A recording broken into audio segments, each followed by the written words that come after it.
Problem से solution तक, astro तक, नो योर फेट। देखिए, 1 फरवरी को जया एकादशी का पर्व भी है और जया एकादशी बहुत महत्वपूर्ण एकादशी मानी जाती है, बहुत मूल्यवान एकादशी मानी जाती है। इसकी महिमा भी जान लेते हैं। देखिए, माघ शुक्ल पक्ष की एकादशी को जया एकादशी कहा जाता है। इसका पालन करने से, अगर आप एकादशी का उपवास रखते हैं, इस दिन साधना पूजा करते हैं, प्रार्थना करते हैं, तो इसका पालन करने से व्यक्ति के पापों का नाश होता है और व्यक्ति को अपने पापों से मुक्ति मिलती है। इस व्रत के प्रभाव से व्यक्ति भूत पिशाच जैसी योनियों से मुक्त हो जाता है। यानी अगर मृत्यु के बाद अच्छी गति नहीं होने वाली है और आप जया एकादशी का व्रत रखते हैं, ईश्वर की शरण में जाते हैं, प्रार्थना करते हैं, तो आपकी सद्गति होती है, भूत पिशाच आदि योनियों से आप बच जाते हैं। ये जो व्रत है जया एकादशी का, इसको रखने से और इसका पालन करने से व्यक्ति के संस्कार शुद्ध होते हैं, व्यक्ति की आत्मा, व्यक्ति का सोच, स्वभाव, ये सब बहुत बढ़िया हो जाता है।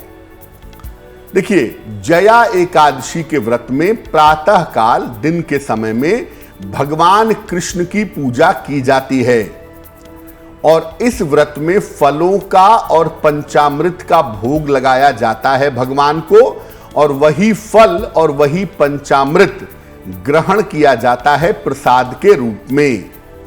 बेहतर होगा कि इस दिन, इस एकादशी पर केवल जल और फल का सेवन किया जाए। जल और फल का सेवन करके भगवान कृष्ण की उपासना की जाए, उनसे प्रार्थना की जाए, तो बहुत सारी मुश्किलें बहुत आसानी से हल हो जाएंगी। इस ऐड को स्किप करना तो बहुत मुश्किल है, पर लाइफ की प्रॉब्लम्स का सोल्यूशन ढूंढना आसान। प्रॉब्लम से सोल्यूशन तक, एस्ट्रो तक, नो योर फेट।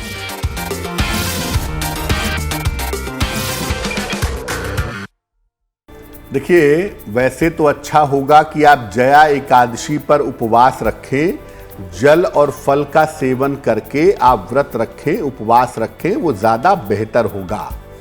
लेकिन अगर आप उपवास नहीं रख पाते, बीमार हैं, दवाइयाँ खाते हैं, खाने की मजबूरी है, तो फिर ऐसी स्थिति में आप कोशिश करिएगा कि उस दिन प्याज लहसुन वाला भोजन ग्रहण ना किया जाए, सात्विक भोजन करिएगा।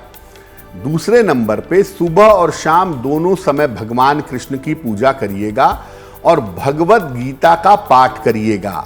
भगवत गीता का वैसे तो हर अध्याय अपने आप में महत्वपूर्ण है, लेकिन जया एकादशी पर भगवत गीता के 11वें अध्याय का पाठ करिएगा। अगर आप 11वें अध्याय का पाठ करके प्रार्थना करते हैं तो निश्चित रूप से पापों का प्रायश्चित होगा, मन की स्थिति में सुधार होगा। और एकादशी पर पूजा उपासना के अलावा दान भी बड़ा मूल्यवान होता है। तो एकादशी पर, यानी जया एकादशी पर, आप खाने पीने की चीज़ों का अगर दान भी कर दें तो वो दान करना भी विशेष फायदेमंद होगा। एस्ट्रो तक ऐप पर आपको मिलेगा भविष्य से जुड़े हर सवाल का जवाब। डाउनलोड कीजिए एस्ट्रो तक ऐप और चुटकी में जुड़िए इंडिया के बेस्ट एस्ट्रोलॉजर से।